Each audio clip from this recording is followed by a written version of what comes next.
주의 반석, 믿음, 능력 따라가리라. 너무나 귀한 찬양 감사합니다. 이렇게 찬양대가 찬양을 신나게 해주시면요, 저도 너무 신이 나가지고요, 너무 좋습니다.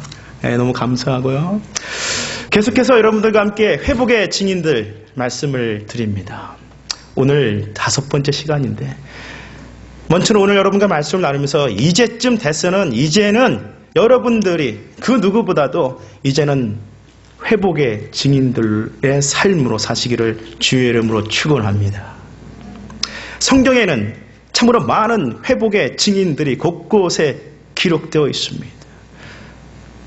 너무나도 많은 회복의 증인들이 기록되어 있습니다. 마치 성경은 이 회복의 증인들의 간증을 기록해 놓은 그런 책과도 같습니다. 성경뿐만이 아니라 오늘 이 시대의 삶을 살아가는 많은 사람들 가운데에도 예수 그리스도의 이름 때문에, 예수 그리스도의 복음을 듣고 그들의 인생이 바뀐 사람들이 너무나 많이 있습니다. 삶의 진정한 기쁨이 회복됩니다. 삶의 기쁨이 회복되는 거예요. 세상에 그 어디서도 얻을 수 없는 기쁨이 예수 그리스도로 인하여 회복됩니다. 살아야 할 이유가 생기는 것입니다. 살아야 할 이유가 생기는 거예요. I have a reason to live.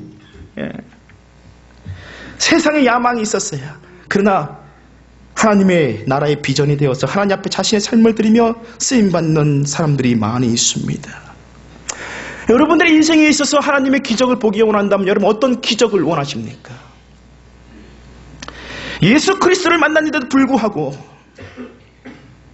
변화를 받지 못했다면, 여러분 생각해 보세요.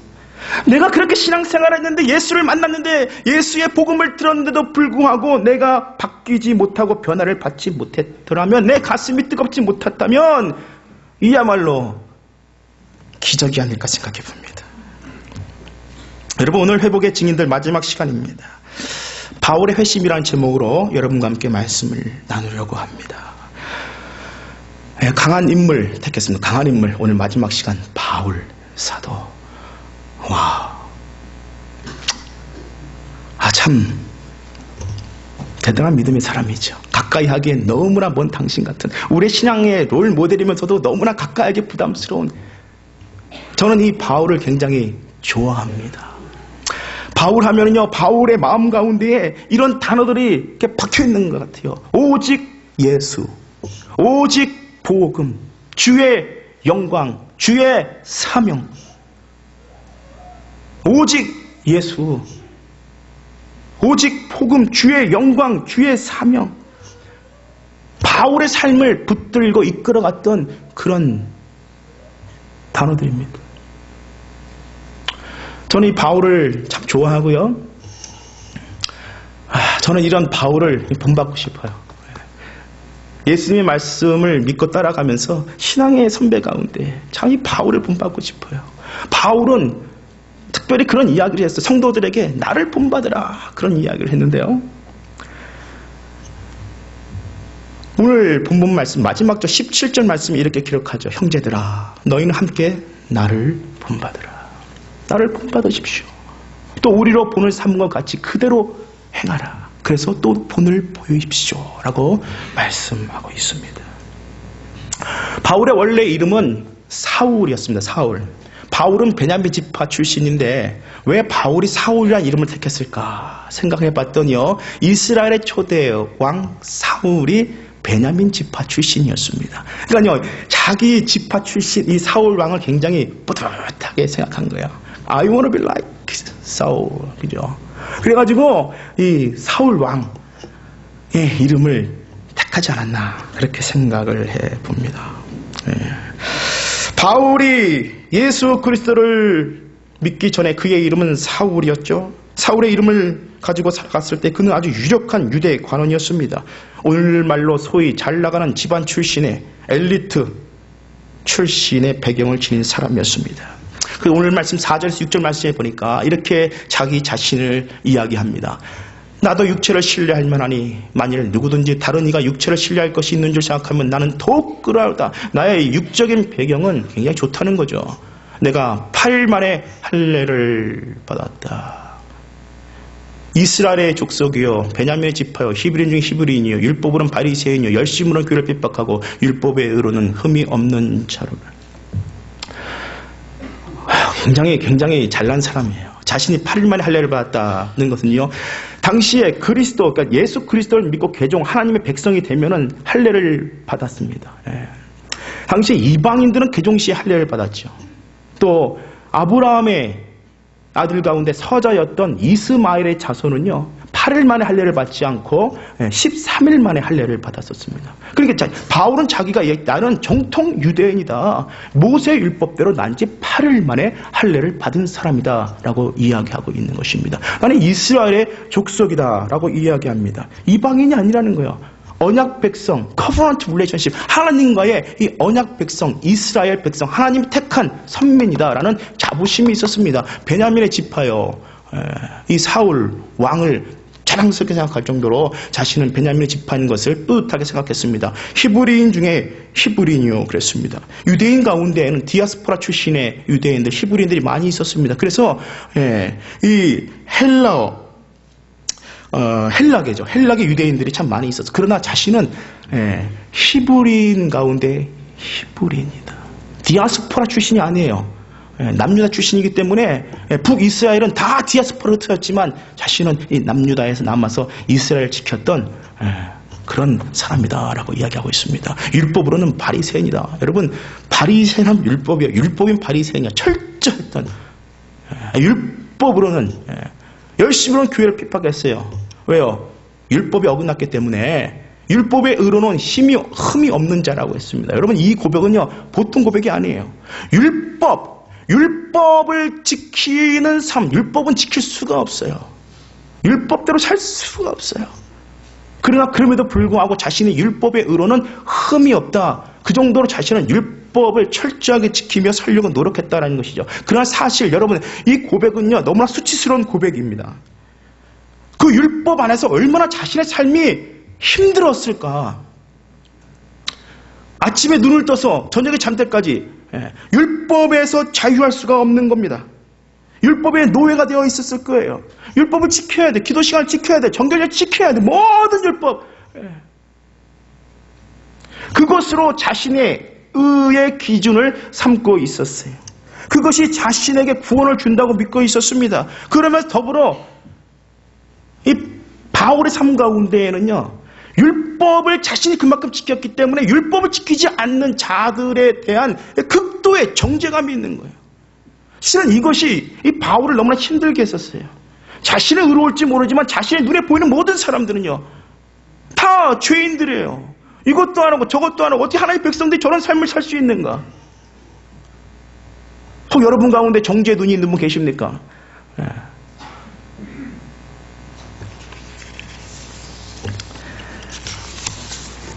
때문에 바울은 열심히 기독교를 핍박했다 그랬습니다. 예수를 핍박했다 그랬어요. 이방인 출신 기독교인은 말할 것도 없습니다. 유대인 출신 기독교인들 너무나 싫어했습니다. 서슴지 않고 핍박했습니다. 기독교인들은 율법도 지키지 않고 율법에 따라 기도하지도 않고 안식일 토요일날 모이는 것도 아니고 예수 그리스도가 부활한 주일날 모여서 예배를 드리기 시작합니다. 무엇보다도 자신이 그토록 좋아하고 믿던 다윗 왕이 예언했던 메시아, 모세와 많은 선지자들이 예언했던 그 메시아가 바로 그 예수 그리스도라는 사실에 그는 분노할 수밖에 없었습니다. 그래서 이 바울은 그 분노와 정죄를 가지고 당시 초대교회 7 집사 가운데 한 명이었던 스데반 집사를 신문할 때 증인으로 섰습니다. 이 사람은 돌에 맞아 죽을 사람이다. 그리고 실제 스데반 집사가 돌에 맞아 죽을 때에 성경에 보게 되면은 스데반 집사를 이 바울, 이 사울의 발 앞에 던졌다 그랬어요. 죽는 것을 보면서 성경에 보니까 뭐라고 여겼다 그래요? 기억하십니까? 마땅히 여겼다. 그런 사람이 바로 이 바울이었습니다. 율법의 의로 가득 찼던 사람, 그것으로 인하여서 하나님 앞에 온전함을 원했던 사람, 율법의 완성은 사랑이지만 사랑이 없었던 사람, 율법의 의, 정죄 시스템으로 가득했던 사람이 바로 이 사울이었습니다. 그러던 그가 이제 다메섹에 흩어져 있는 그리스도인들을 잡으려고 갑니다. 산헤드린에서 정식 공문을 받아요. 내가 저 사람들을 마음껏 할 수 있다는 거죠. 그 공문을 손에 쥐고 다메섹으로 가고 있었습니다.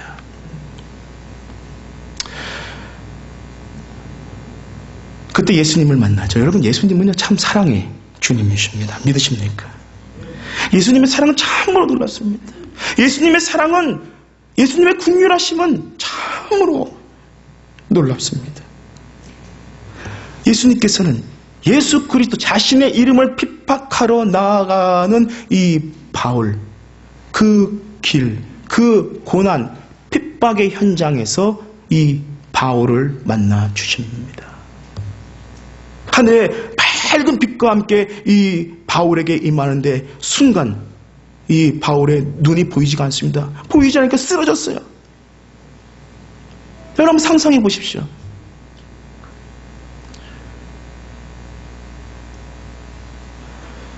순간 아무것도 보이지 않습니다. 그때 예수님의 음성이 들립니다. 사울아, 사울아, 내가 어찌하여 나를 핍박하느냐. 당시 바울이 이 음성에 대답합니다. 주여, 니시오니이까. 나는 내가 핍박하는 예수라. 자신이 그토록 핍박하던 예수, 지금 이 바울은 그 이름 앞에 엎드려져 있습니다. 너무나 충격적인 사건이죠. 너무나 충격적인 사건이, 너무 떨리는 일입니다. 지금 무슨 일이 일어나고 있는가? 사람들의 손에 이끌려서 그가 예수 믿는 사람들을 붙잡으려고 했던 그 다메섹에 가서 3일 동안 식음을 전폐하게 됩니다. 두려웠어요. 아니, 내가 핍박하던 그 예수의 음성을 내가 직접 실제 들었습니다. 아니, 지금 내가 저 예수를 핍박하러 가려다 예수의 음성을 듣고 내가 지금 무너져 있어요. 바보가 된 느낌이, 아무것도 할 수 없어요. 보이는 게 없어요.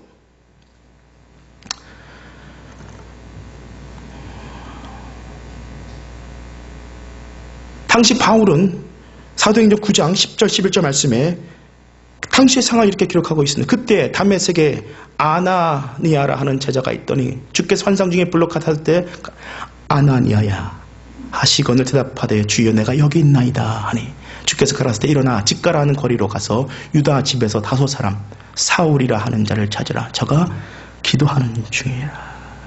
기도하는 중이라. 그는 예수의 음성을 듣고 아무것도 보이지 않은 상태에서 성령의 감동이 있었을 것입니다. 그렇지 않고는 이가 기도할 수 없죠. 기도하면서 와, 예수, 감동, 회개, 인생이 바뀌기 시작합니다. 들었어요. 체험했어요.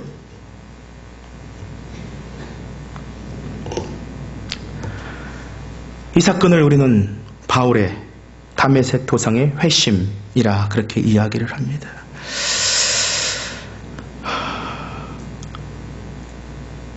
바울은 다메섹 도상에 포하신 예수 그리스도를 만났습니다. 예수님을 만났어요. 회심하게 됩니다. 그리고 그의 신앙은 180도 변하게 됩니다.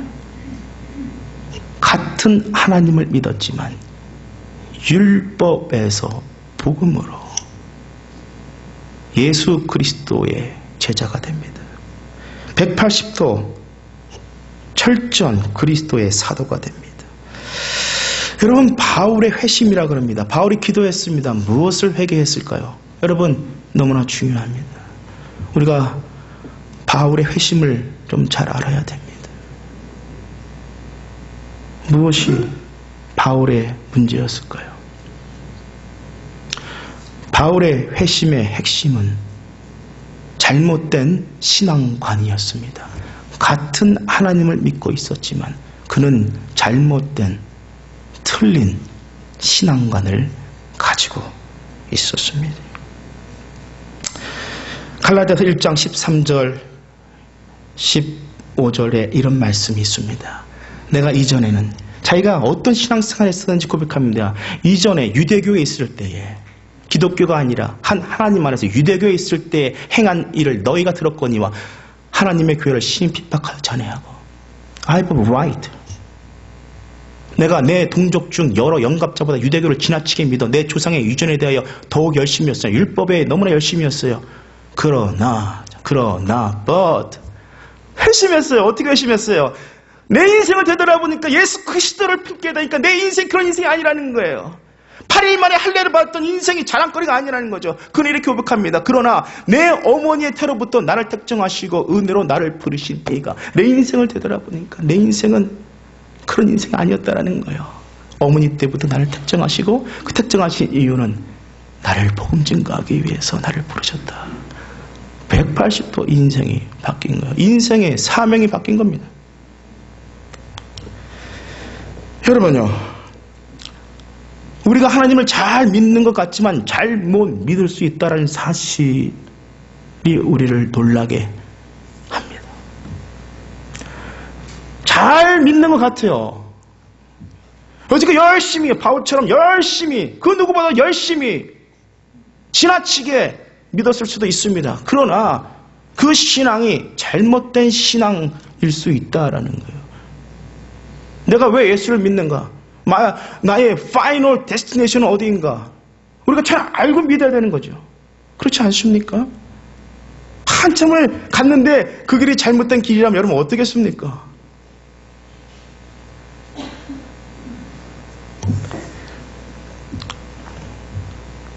제가 재미있는 좀 오래된 고전 유머를 하나 좀 말씀드리겠습니다. 여러분 더 분위기 심각하시니까. 할렐루야.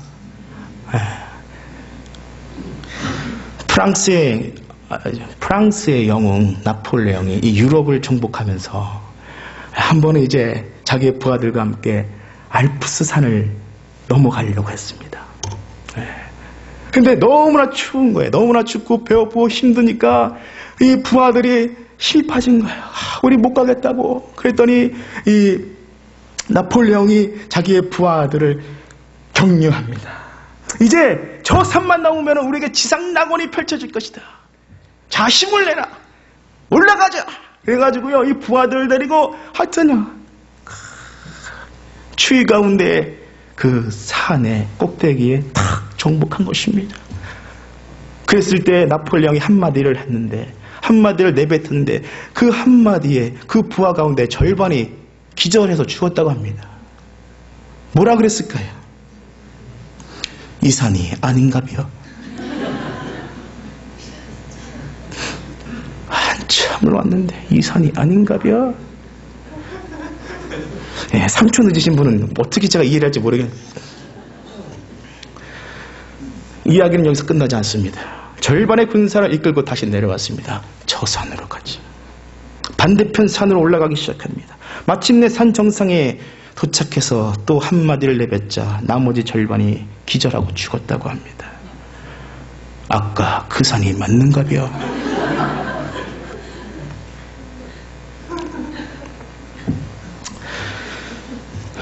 여러분, 우리가 열심히 믿었는데 잘못됐다면, 그래서 절로 갔는데 그게 또 맞았다면은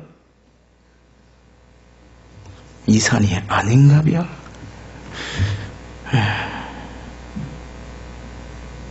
우리의 열심은 잘못된 열심이 충분히 될 수 있습니다. 우리의 디렉션은 충분히 잘못된 디렉션이 될 수 있습니다. 충분히. 그리고 우리가 그렇게 살아왔습니다. 오늘날 우리에게 진정한 도전이 되는 회복의 모습, 그것은 하나님 앞에서 우리의 잘못된 신앙관을 돌이키는 회심입니다. 회심. 우리에게 회심이 있습니까? 회심을 신학적인 관점에서 조명해 보기도 합니다. 회심이란 구원의 조건인가 구원의 결과인가 고민합니다. I don't care. 무슨 그런 의미가 있겠어요? What's the matter? 무슨 신학적인 디베이트이 있겠어요? 회심에 대해서. 중요한 것은 내 인생에 회심이 있냐 없냐, 그것이 한 인생을 바꾸는데,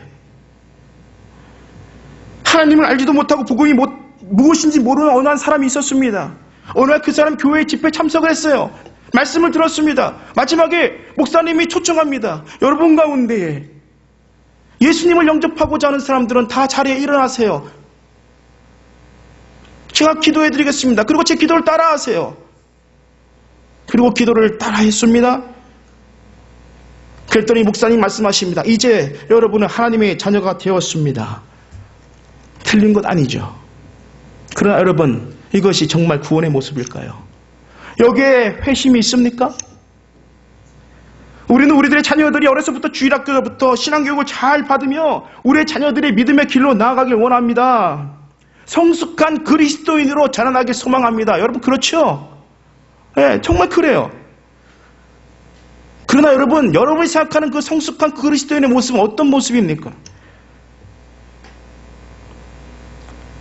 우리들의 자녀들이 부모의 권위에 따라서 좋은 학교 갈 수 있습니다. 좋은 직장 가질 수 있습니다. 좋은 배우자를 만나면 남부럽지 않은 인생을 살아갈 수 있습니다. 그것이 인생의 목적이며 꿈이 될 것입니다. 그 가운데 하나님의 선하신 인도하심을 바랄 것입니다. 그러나 그 인생에 회심이란 단어가 없다면 그 인생은 정말 안타까운 인생이에요.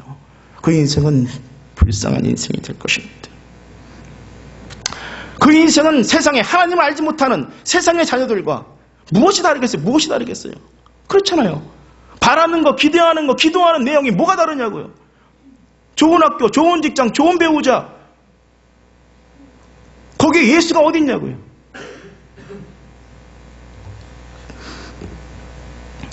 제가 주중에 제 페이스북을 통하여서 제가 예전에 양육했던 한 청년을 만나게 됐어요. 제 페이스북에 글을 남겼어요. 근데 제가 주례했던 청년인데, 어느새 결혼하고 애가 2명이 나고요. 그렇게 많이 시간이 지났어요. 근데 페이스북 첫 인사말에 이렇게 쓴 거예요. 목사님, 선배님. 목사님, 그리고 선배님. 목사님 알겠는데 무슨 선배님? 내가 자기 고등학교 선배야? 아닌데. 하여튼 그렇게 저한테 인사말을 쓴 거예요. 그리고 쭉 글을 읽었더니요. 참 감동을 받았어요. 감동을. 시간이 지났는데 자신의 인생에 어느 순간 인생의 디렉션에 대한 질문이 생긴 거예요. 질문이. 남은 나의 인생 어떻게 하나님 앞에 의미 있게 드릴 것인가. 그 글에 보면 이렇게 페이스북에 글을 적어놨습니다. 평생 건축일이. 이 청년은 이 컨스트럭션, 디자인하는, 설계하는 것이 전공이었어요. 조자택에서는. 건축일이 제가 가야 할 삶의 길이라고 생각해 왔었는데 저를 어떻게 하나님께서 쓰실지 모르지만 평생 주님께서 주신 은혜를 어떻게 갚아 나가야 할지 생각만 하면 눈물이 납니다. 와.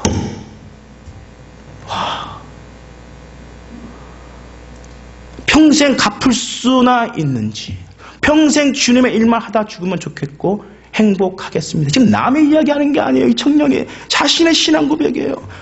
제가 그 청년과 신앙생활 했을 때는요, 제가 너 좀 정신 차려, 너 언제 정신 차릴래? 답답했던 막 속으로. 아니 어느 날 그 안에 예수라는 이름이 들어오겠지. 그렇다 그래서 3일 동안 막 성령 받고 뒹구르면서 회개도 한 건 아닐 거예요. 그게 회심인가요? 그럼 뭐예요? 그렇게 살지 않는데 어느 날 예수를 만나게 됐어요. 인생의 의미를 되찾게 됩니다. 여러분 모두 다 신학교 가라는 거 아닙니다. 그게 그 얘기하는 거 아니에요. 내 인생의 의미가 무엇인가? 내가 주님을 위해 무엇을 할 수 있는가? 평생 주님께 주신 은혜를 어떻게 갚아야 할지, 내 인생의 그 은혜를 어떻게 갚아야 할지 눈물이 납니다. 평생 주님의 일만 하다 죽으면 좋겠고 행복하겠습니다. 바울의 마음이 이런 마음 아니었을까요?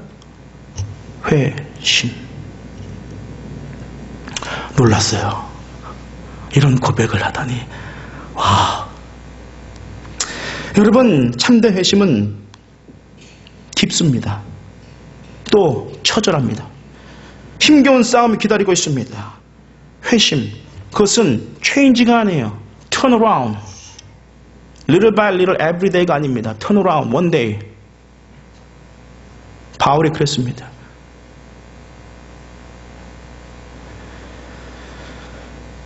회심, 사람의 마음을 돌리는 거예요. 예수께로 돌리는 것입니다. 회개와 회심은 다릅니다. 회개는 우리는 날마다 회개해야 돼요. 회심을 해도 회개해야 돼요. 우리는 죄인이니까. 그러나 회심은 내가 이제는 예수 그리스도를 향하여서 주님이 원하시는 삶으로 내가 살겠습니다. 나의 생각하는 것, 나의 마음, 나의 행동, 나의 가치관 주를 위하여 헌신하겠습니다. 나는 주의 것입니다. 라는 그런 귀한 고백입니다. 그래서 갈라디아서 2장 19절에서 21절 말씀에 바울이 이런 고백을 합니다. 내가 율법으로 말미암아 율법을 향하여 뭐했다고? 죽었다는 거. 이젠 율법을 죽었다. 나의 의는 죽었다는 거예요. 이는 하나님을 향하여 살게 함이니라. 내가 그리스도와 함께 십자가 못 박혔나니 그런즉 이제는 내가 산 것이 아니 오직 내 안에 그리스도께 사신 것이라. 이제 내가 육체 가운데 사는 것은 나를 사랑하사 나를 위하여 자기 몸을 버리신 하나님의 아들을 믿는 믿음 안에서 사는 것이라. 내가 그리스도와 함께 십자가에 못 박혔다. 내가 하나님의 은혜를 패하지 아니하노니 만일 의롭게 되는 것이 율법으로 말미암으면 자신은 자신의 의로 자신의 행함으로 자신의 정죄함으로 하나님 앞에 의롭게 된다라고 믿었습니다. 그러나 그게 아니라는 거예요. 그랬으면 그리스도께서 헛되이 죽으셨다는 거예요. 그 죽음이 헛되지 않도록 내 안에 예수 그리스도 살아서 그분의 뜻대로 내 삶을 살아서 그분께 순종하는 삶이 참된 의로운 삶이라는 고백입니다. 오늘 말씀 6절 이하에 바울은 이렇게 고백합니다. 열심으로는 본인이 그랬어요. 열심으로는 교회를 핍박했잖아요. 율법의 의로는 흠이 없었어요. 그러나 여러분의 인생의 회심은 그러나라는 단어. 그러나 내 인생을 되돌아보면 나 이런 인생을 살았었습니다. 그러나 이제는 무엇이든지 내게 유익하던 것을 내가 그리스도를 위하여 다 해로 여길 뿐더라. 또한 모든 것을 해로 여기면 내 주 그리스도 예수를 아는 지식이 가장 고상합니다. 예수를 아는 것이 가장 고상합니다. 내가 그를 위하여 모든 것을 잃어버리고 배설물로 여기면 그리스도를 얻고 그 안에서 내가 새롭게 발견되는 거예요. 내가 그 안에서 발견되는 거예요. 내가 가진 은은 율법에서 난 것이 아니라는 거죠. 오직 그리스도를 믿음으로 예수 그리스도를 믿음을 말미암은 것이니 곧 믿음으로 하나님께 난 의다. 내가 예수를 믿고 그 믿음대로 나아가는 삶, 그 행함, 그것이 의, righteousness라는 것입니다. 회심한 바울의 모습은 여러분 참 멋있습니다. 제가 바울을 좋아하는 이유예요. 저는요 바울 너무 멋있어요. One day I want to be like him. 너무 멋있는 거예요. 회심한 바울의 모습을 보지 않습니까? 우리는 은혜 받으면요, 은혜 받은 데서 끝나요. 좀 뭐 하려고 그러면은 또 이게 체인지만 하려고, 회심 안 하고. 회심이 무엇이냐면요, 사도행전 9장 18절 이하에 보니까 이렇게 기록합니다. 당시 이 사울이 예수 그리스도를 만나고 3일 동안 아무것도 보지 못했잖아요. 그러다가 아나니아의 기도를 받고 다시 회복되는데요. 즉시 사울의 눈에서 비늘 같은 것이 벗어 다시 보게 된지라. 일어나 바로 뭐 했다고요? 세례를. 할례가 아니에요. 세례를 받고 먹어야죠. 강건해지니라. 그리고 사울이 다메섹에 있는 제자들과 함께 며칠 있을 때 죽이려고 했던 사람이에요. 제자들의 입장에서 사울은 우리를 죽이려고 했던 사람. 이게 지금 만남이 가능해요? I don't care. 제자들과 함께 며칠 있을 때 즉시로 예수에 대해 들었겠죠. 복음을 들었겠죠. 그리고 즉시로 각 회당에서 예수의 하나님 아들 되심을 전파하니, 와우, 다른 사람들 얼마나 놀랐겠어요. 야, 듣는 사람이 다 놀란 말하되, 이 사람이 예루살렘에서 이 이름 부르는 사람을 잔해하던 자가 아니냐, 여기 온 것도 저희를 결박하여 대제사장들에게 끌어갈고자 함이 아니냐 하더라. 그렇지만 사울은 어떻게 했다고? 힘을 어떻게 했다고요? 더 얻어 예수를 그리스도라 증명하여 다메섹에 사는 유대인들, 그 유대인들을 뭐 했다고요? 굴복시켰다는 거예요. 파워. 멋있죠? 할렐루야. 제가 다른 이방 나라 족성발을 하고 있습니까? 멋있잖아요. It's conversion.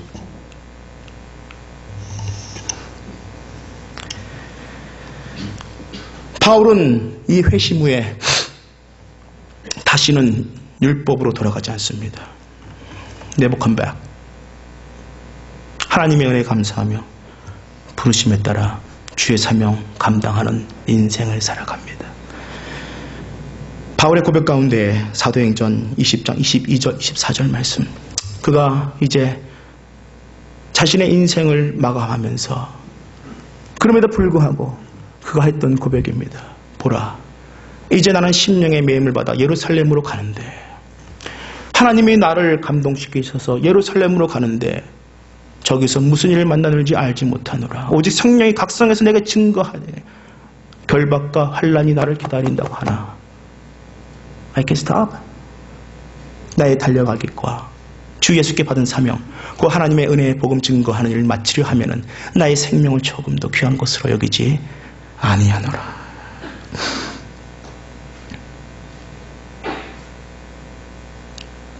여러분, 이 바울의 고백은 지난 여름에 하나님께서 제게 주신 말씀입니다. 제가 지난 4년간 하나님의 부르심을 받아서 세수만교회에 와서 하나님의 인도하신 가운데 사역을 했습니다. 생각해보면 참 부족한 것이 많은 사람입니다. 첫 담임 목회지고 아직 연륜도 어리고 참 부족한 것이 많은 사람이 바로 접니다. 그러나 사역할 교회가 있어서 행복했고 섬길 수 있는 성도님들이 있어서 참 감사하게 지난 4년 목회를 했습니다. 그러나 이제는 또 다른 하나님의 부르심과 소명이 있어서 제가 순종하고자 합니다. 지난 여름부터 하나님께서 제게 또 다른 소명을 주셨습니다. 그곳은 맨하탄입니다. 맨하탄에서 교회를 개척하는 것입니다. 저는요, 평소에 이 맨하탄을 마음에 두고 있던 사람이 아닙니다. 근데 하나님은 참 짓궂으세요. In my dictionary, B에는 버플로가 없었는데 하나님께서 버플로에 보내셨었어요. In my dictionary, M에는 맨하탄이 없는데 맨하탄을 마음에 푸는 적이 한 번도 없었는데, 저는 마음의 소원을 가진 적이 있었어요. 하나님, one day, 하나님, 내가 만약에 기회가 되면 나는 서부 캘리포니아에 가서 목회를 한번 해보고 싶습니다. 그런 마음의 소원을 품은 적이 있었는데요, 하나님은 그 길을 막으시는. 제가 미국에 첫 도착했던 곳이 에어포트가 JFK예요. 뉴저지에서 하룻밤 자고 다음날 땅을 밟았던 곳이 맨해튼입니다. 뉴저지에서 신학 공부하면서 뉴욕에서 전도 생활하면서 좀 톨비 아끼겠다고 그냥 하이웨이로 가면 되는데 막 돌아 가려면 맨하탄을 항상 지나갔어야 돼요. 트래픽이 있는데 거기요 너무 힘들었고 지쳤던 곳이고, 저는 이렇게 좋은 기억이 안 나는 곳이 바로 맨하탄입니다.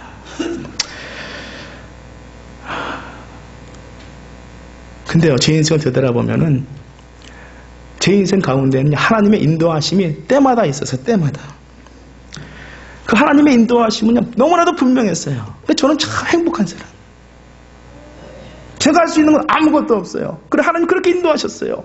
한국에서 미국, 뉴저지, 조지아, 버펄로, 하나님이 그냥 전적인 하나님의 인도하심으로 저를 움직이셨습니다. 지난 여름에 제가 기도하는 가운데 하나님께서 제 마음에 맨하튼이라는 단어를 주셨어요. 개인적으로 참 당황했죠. 하나님, I don't think so. 하나님, 지금 저는 새선만교회 목회 잘하고 있지 않습니까? 하나님 모세를 부르셨을 때의 마음을 느낄 수 있었습니다.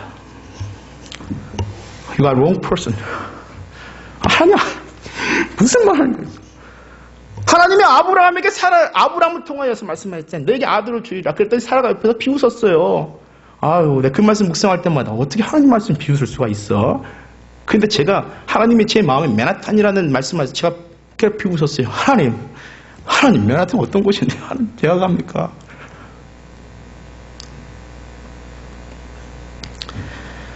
그러나 하나님의 감동이 있었기 때문에 기도했습니다. 고민도 많이 했습니다. 제 인생에 이렇게 많은 고민을 한 적은 없습니다.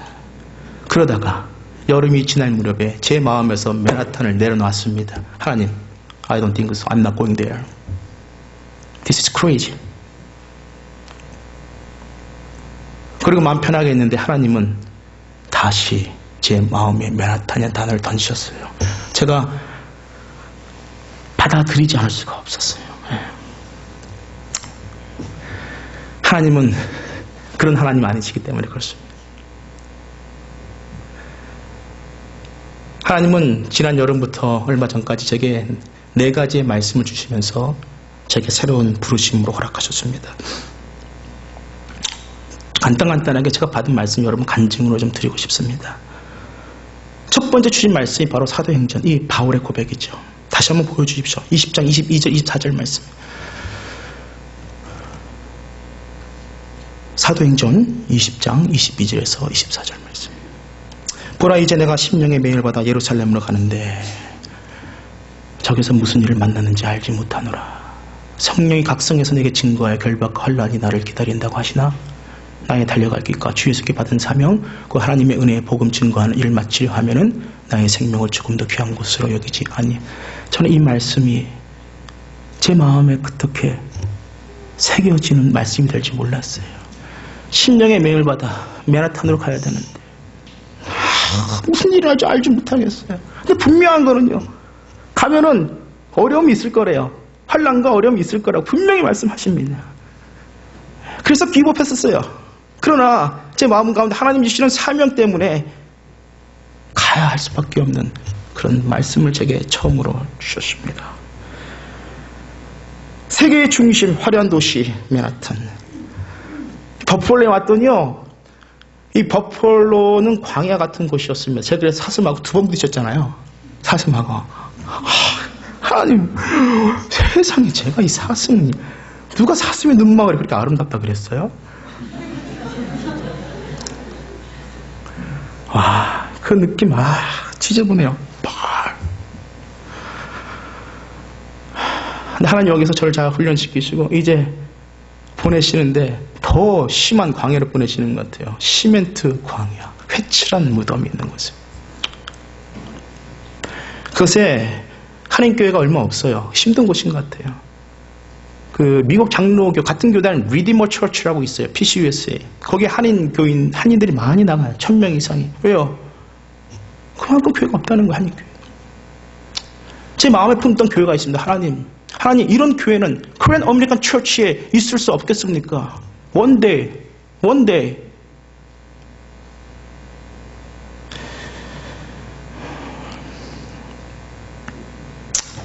더 이상 제가 할 말이 없는 거예요. 하나님, 내가 참 힘들잖아요. I told you. 나 범살 부리지 마. 가면 환란이 있을 거예요. I told you. Yes, sir. 첫 번째 말씀이에요. 두 번째 말씀이 여호수아 3장 13절 말씀을 주셨습니다.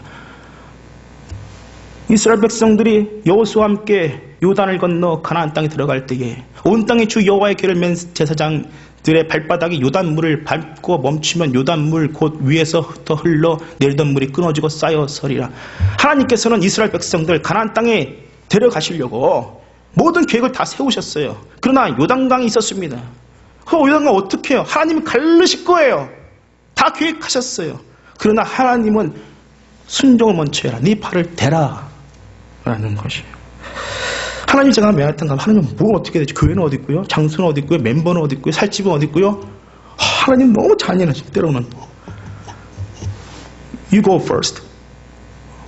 Do it first. 제가요, 이것에 대해서도 할머 목사님 어디로 가시는데요? 맨하탄 어디요?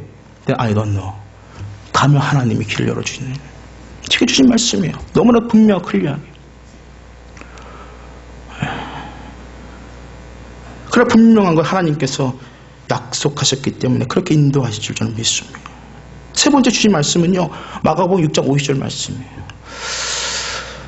안심하라. 내니 두려워하지 말라. 한 번은 제가 토요일에 새벽 기도를 이렇게 마치고 기도하는데 막 눈물이 나는 거예요. 그렇죠? 여러분 남의 일이라고 이렇게 먼 산천을 보는데 저는요, 이게 지금 하나님 이거 아니잖아요. 저 처자식이 있어요. 어떻게 맨하탄 그 시멘트 광야를 기도하는데 그래도 하나님 말씀 순종해야 되는데 막 눈물이 나 기도를 막 하고 막 두려운 거예요. 예. 그런데 여러분 때로는 그런 생각도 드시죠. 목사님, 하나님 말씀을 받았다는 게 무슨 말이에요? 궁금하시죠? 이런 겁니다. 제가 기도를 마치고 그냥 바로 오피스에 올라갔어요. 식사할 마음도 없고 그래가지고 바로 오피스에 올라가서 이제 이메일을 체크했는데 저희 미국 장로교회 한인교회가 NCKPC라는 단체가 있습니다. 예. 그 단체에서 한인교회 모임이죠. 이메일을 한 번씩 보냅니다. 근데 그 이메일을 탁 열자, 첨부 파일을 열자마자 안심하니 내니 두려워하지 말라. 이 말씀이 딱 있는 거예요. 그리고 보니까는요, 이 말씀 2014년 NCKPC 표라는 거, 표. 그러면서 정했다고 딱 저한테 보내준 거예요. 모든 말씀이 다 자신의 말씀은 아니에요. 그러나 내게 감동되어질 때가 있어요. 내 가슴이 팍 때가 있어요. 너무나 힘든데 이 말씀이 다 위로할 때가 있어요. 하나님이 제게 말씀, 안심하라. 내니 오늘의 이 테크닉을 통해서 사이버를 통해서 하나님 말씀하시더라는 거예요. 내니 두려워하지 말라. 할렐루야. 두려워하지 말래요. 얼마나 힘이 생겨요. 근데 참 재밌는 거는요, 나는 이제 안 두려워해요. 저는 안 두려워해요. 그랬더니 주위 사람들이 두려워해요.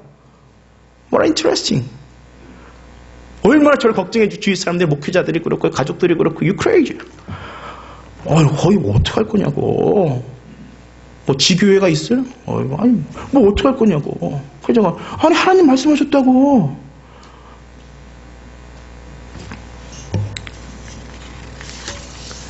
그래서 하나님이 제게 마지막 주신 말씀이요. 나사로가 죽었을 때 살리기 시기 전에 하신 말씀인데요. 그럴 때 있죠, 여러분요. 성경 나사로 말씀 제가 얼마나 많이 읽었겠어요. 설교를 얼마나 많이 했겠어요. 근데 평소에는 보이지 않던 말씀인데 그날은 제게 레마의 말씀으로 딱 보이는 거예요. 그 말씀이 어떤 말씀이냐면요. 요한복음 11장 40절 42절 말씀이에요. 여러분 보십시오. 예수께서 가라사대 내 말이 내게 믿으면 하나님 영광을 보리라. 너 내 말 믿느냐? 너 하나님 영광을 볼 거야. 두려워하지 마. 그러면서 그 다음 말씀에 돌을 옮겨 놓으니 돌을 옮겼어요. 그때 나사로를 부르시기 전에 예수님께서 눈을 들어 우러러보시고 하나님께 이렇게 말씀하시죠. 기도하십니다. 아버지여 내 말을 들으신 것을 감사하나이다. 항상 내 말을 들으시는 줄을 내가 알았나이다. 그러나 이 말씀 지금 내가 기도하는 것은 둘러선 무리를 위함이니 나사로를 아닙니다. 마리아와 마르다도 아닙니다. 이 둘러선 무리를 위함이니 곧 아버지께서 나를 보내신 것을 저희로 믿게 하려 함이니이다. 이 말씀이요, 제게 너무나 큰 감동으로 왔습니다. 하나님은 제게 약속해 주셨습니다. 마치 맨하탄 사역은 죽은 나사로를 살리는 것 같이 그런 일이지만 내가 너와 함께해서 지금 너 주위에 너를 염려하는 사람들에게 보여줄게. 내가 살아있는 것을 내가 너에게 주위 사람들에게 보여줄 것이다 라고 제게 말씀해 주셨습니다. I'm clear. 그렇다고 제가 성공을 이야기하는 거 아닙니다. 하나님께서 왜 제게 부르셨는지, 제가 왜 가야 되는지, 왜 순종해야 되는지. 맨하탄 사역은 결코 쉬운 곳이 아닙니다. 그러나 하나님이 세우시는 교회를 통하여서 그 땅에 많은 영혼들을 하나님께서 살리실 것이다. 죽었던 영혼들, 그들을 살리는 놀라운 일들을 하실 것이다. 저는 한편 감사해요. 하나님께서 바울에게는 당시 세계 중심이었던 로마에 가서 복음 전하는 것을 이렇게 막으셨었어요.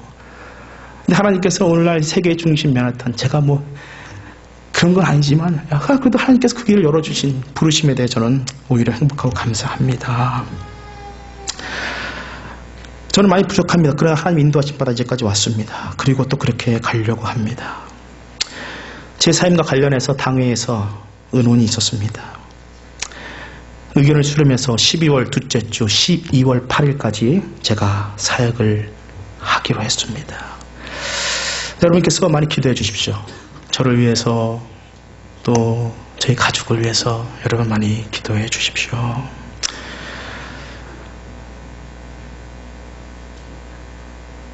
하나님의 교회는 하나님의 인도하심이 있어야 됩니다.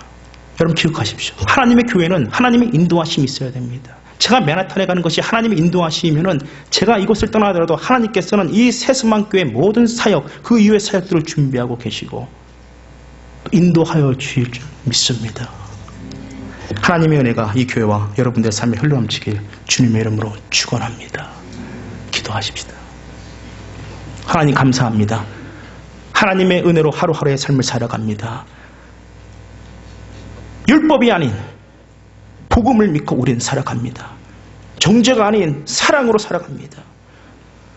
바울의 삶을 통하여 멀리서 바라보는 바울이 아니라 이제는 내 삶 가운데 회심이라는 단어를 통하여 예수 그리스도께 받은 사명을 발견하고 주의 뜻대로 남은 인생 주의 은혜에 갚는 헌신하는 복된 성도들의 삶이 될 수 있도록 우리를 불러주시옵소서. 예수님의 이름으로 기도합니다. 아멘.